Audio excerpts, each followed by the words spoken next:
Bismillahirrahmanirrahim. Assalamualaikum warahmatullahi wabarakatuh. Alhamdulillahi rabbil alamin. Wassalatu wassalamu ala asrafil anbiya'i wal mursalin wa ala alihi wa sahbihi wa barik wa salim ajma'in. Amma ba'du. Selamat pagi anak-anak, semoga semuanya dalam kondisi sehat walafiat dan bisa mengikuti pembelajaran pada hari ini dengan baik. Untuk materi kita atau pertemuan kita pada hari ini yaitu tentang iman kepada kitab Allah ya. Jadi setiap KD yang telah selesai kita pelajari, kita akan melakukan ulangan. Kemarin sudah kita melakukan ulangan harian melalui kuisis ya. Selamat bagi yang poinnya tertinggi, dan bagi yang belum mengikuti, jangan sampai untuk ulangan berikutnya tidak hadir dalam ulangan. Oke, kita masuk ke materi berikutnya adalah iman kepada kitab Allah. Nah, ini akan kita bahas iman kepada kitab Allah. Sebelum kita masuk ke slide-slide berikutnya, ke pembahasan berikutnya, silahkan dibuka buku paket pendidikan agama Islam yang telah kalian dapatkan dari sekolah. Silakan sambil dibuka, mungkin materinya agak sedikit berbeda ya dengan yang di buku, tapi insya Allah tidak terlalu jauh bedanya karena saya menggunakan referensi yang lain. Artinya saya menggunakan referensi bukan hanya referensi buku yang kalian pegang. Jadi ada beberapa buku yang nanti saya sadur untuk pembahasan, untuk memperkaya daripada pembahasan kita pada pembelajaran iman kepada kitab Allah ya. Oke, kita lanjut. Nah, ini ada kompetensi dasar daripada pembelajaran kita hari ini, yaitu KD pengetahuannya menganalisis makna iman kepada kitab Allah. Nanti akan kita bahas semuanya, apa itu iman kepada kitab Allah dan macam-macamnya. Adapun keterampilannya menyajikan keterkaitan antara beriman kepada kitab suci yang Allah turunkan dengan perilaku kehidupan sehari-hari.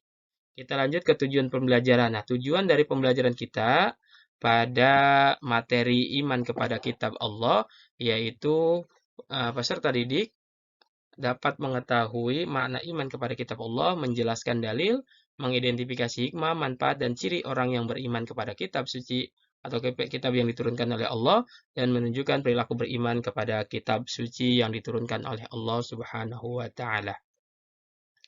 Adapun peta konsep iman kepada kitab Allah, materi kita pada hari ini kita akan pelajari tentang pengertian iman kepada kitab Allah. Nah, nanti kita bahas semuanya pengertiannya dari segi pengertian secara bahasa dan secara istilah. Ya, secara etimologi dan terminologinya, apa itu pengertian iman kepada kitab Allah. Yang selanjutnya akan kita bahas tentang nama-nama kitab yang diturunkan Allah. Mungkin ini kalian sudah pelajari di bangku sekolah dasar atau SD dan SMP. Nah, untuk materi di kelas 11 ini di SMA akan kita kupas lebih dalam lagi tentang nama-nama kitab yang diturunkan oleh Allah. Ya, selanjutnya ada keistimewaan Al-Quran yang kita bahas, dan seterusnya sejarah kodifikasi atau penulisan atau pembukuan Al-Quran ini akan kita bahas, perilaku orang yang mencerminkan iman kepada kitab Allah, dan terakhir adalah akan kita bahas hikmah dan manfaat beriman kepada kitab Allah. Oke, sebelum kita masuk ke pembahasan lebih jauh, di sini ada ayat Al-Quran, Quran Surah An-Nisa, yaitu berkaitan dengan iman kepada kitab suci, ya, kitab atau kitab-kitab yang diturunkan oleh Allah. Mari sama-sama kita baca ayat Al-Qur'annya. A'udzu billahi minasyaitonir rajim. Bismillahirrahmanirrahim. Ya ayyuhalladzina amanu آمنوا بالله ورسوله والكتاب الذي نزل على رسوله والكتاب الذي أنزل من قبل ومن يكفر بالله وملائكته وكتبه ورسله واليوم الآخر فقد ضل ضلالا بعيدا. Shadaqallahul azim. Wahai orang-orang yang beriman, tetaplah beriman kepada Allah dan Rasul-Nya, dan kepada kitab yang diturunkan kepada Rasul-Nya, serta kitab-kitab yang diturunkan sebelumnya. Barang siapa ingkar kepada Allah, malaikat-malaikatnya, kitab-kitabnya, Rasul-Rasulnya, dan hari kemudian, maka sungguh orang itu tersesat sangat jauh. ini merupakan ayat tentang atau dalil tentang beriman kepada kitab yang diturunkan oleh bukan hanya kitab-kitab saja ya. Kalau kita baca ini tentang beriman kepada Allah, beriman kepada Rasul, atau secara keseluruhan ini ayat tentang membahas tentang iman kepada yang kita imani dalam atau yang kita pelajari dalam rukun iman ya. Percaya kepada Allah, Rasul, kitab, dan malaikatnya, dan seterusnya ya. Oke, kita lanjut ke slide berikutnya. Nah, kitab apa saja yang diturunkan oleh Allah? Ini akan menjadi fokus pembahasan kita. Lanjut, pengertian iman kepada kitab Allah. Secara bahasa, iman berasal dari kata amana yu'minu imanan, yang artinya percaya. Sedangkan kitab secara bahasa artinya tulisan. Sedangkan arti kitab secara istilah yaitu tulisan atau tulisan wahyu pada lembaran-lembaran yang terkumpul dalam satu bentuk buku ya. Itu disebut kitab ya. Iman kepada kitab Allah yaitu adalah meyakini sepenuh hati bahwa Allah Subhanahu wa taala telah menurunkan kitab-kitabnya kepada para nabi dan rasul agar disampaikan kepada umatnya sebagai pedoman hidup untuk kebahagiaan dunia dan akhirat. Ya, jadi kitab suci itu merupakan pedoman hidup manusia yang dibawa oleh para nabi ya. Para nabi ini sumbernya adalah dari Allah karena kitab suci merupakan kalamullah ya. Perkataannya Allah, firmannya Allah yang menjadi pedoman bagi umat manusia. Beriman kepada maaf ini ada tipe tulisannya. Beriman kepada kitab suci yang diturunkan Allah merupakan bagian dari rukun iman yang ketiga. Rukun iman yang pertama adalah iman kepada Allah. Yang kedua, iman kepada apa yang kedua? Alhamdulillah wa yang kedua iman kepada malaikat, yang ketiga iman kepada kitab suci yang diturunkan Allah, dan yang keempat nanti iman kepada Rasul, nanti akan kita bahas pada pertemuan berikutnya. Oke, lanjut. Nah, di sini ada nama-nama kitab yang diturunkan oleh Allah. Ya, ini sudah familiar di telinga kita. Kita sering sebut ada Taurat, Zabur, Injil, Al-Qur'an. Ya, ini nama-nama kitab. Nah, kan jumlah nabi banyak, jumlah rasul banyak. Kok yang diberi kitab cuma 4? Ya, yang dijelaskan dalam Al-Quran itu 4. Nabi-nabi yang lain itu ada yang diberikan suhuf. Ya, bukan berbentuk kitab, tapi suhuf. Apa itu suhuf? Nanti akan kita bahas di slide-slide berikutnya ya.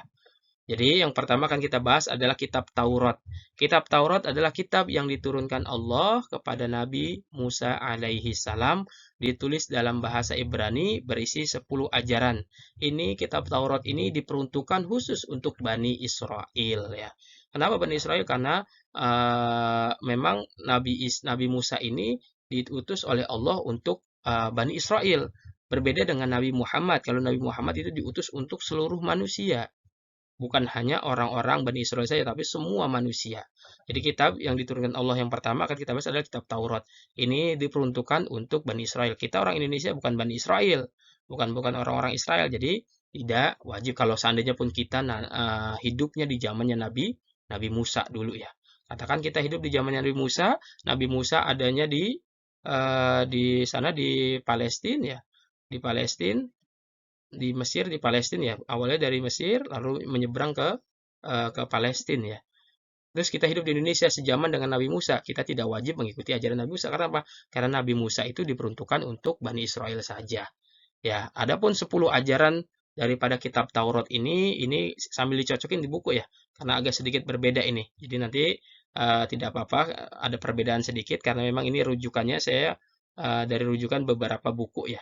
Tinggal disesuaikan saja. Yang pertama 10 ajaran kitab Taurat itu adalah hormat dan cintai Allah. Yang kedua, sebutkan nama Allah dengan hormat. Yang ketiga, kuduskan hari Sabat atau hari Sabtu. Karena orang-orang Yahudi itu memang hari besarnya itu hari Sabat, yaitu hari Sabtu. Ya, ini orang-orang agama Yahudi ya. Lanjut, hormatilah ibu bapamu, jangan membunuh, jangan berzina, jangan mencuri, jangan berdusta, jangan mengambil hak orang lain, dan jangan menyembah berhala. Ini 10 ajaran daripada kitab Taurat. Selanjutnya yang kedua adalah kitab Zabur. Kitab Zabur adalah kitab yang diturunkan Allah kepada Nabi Daud alaihissalam, yaitu berisi tentang zikir, doa, dan nasihat-nasihat diperuntukkan untuk Bani Israel. Nah, kitab Zabur ini berupa puji-pujian ya. Kalau kitab Taurat itu tentang hukum-hukum, sementara Zabur ini tentang puji-pujian. Makanya disebut Mazmur. Secara garis besar, ajaran Zabur itu berisi tentang 5 mazmur, pujian atau nyanyian rohani yang disanjungkan Nabi Daud alaihissalam, yaitu biasanya nyanyian liturgi memuji Tuhan, nyanyian syukur, persorangan, doa-doa, nasihat-nasihat, kisah para nabi. Silakan dicocokkan dengan buku paket yang kalian pegang. Selanjutnya kitab Injil. Injil adalah kitab suci yang diturunkan Allah kepada Nabi Isa alaihi salam. Kitab ini mengajarkan tentang pembersihan jiwa raga dari kotoran nafsu dunia, diperuntukkan untuk Bani Israel ya. Kitab Injil, Nabi Musa mengajarkan kitab Injil ini kepada pengikutnya hanya selama 3 tahun, tepatnya pada sejak usia Nabi Isa maaf. Sejak Nabi Isa berumur 30 tahun sampai 33 tahun, setelah itu Nabi Isa diangkat oleh Allah ketika dikejar oleh tentara Romawi ya untuk disalib. Lalu Nabi Isa ini diselamatkan oleh Allah, diangkat oleh Allah ke langit, dan salah satu muridnya Nabi Isa yang apa namanya, yang durhaka ya, yang tidak mengikuti ajaran Nabi Musa, artinya pengkhianatnya, murid yang menjadi pengkhianat daripada Nabi Musa ini, pengkhianatnya adalah si siapa, Yudas Iskariot ini. Mukanya diserupakan oleh Allah dengan Nabi Isa.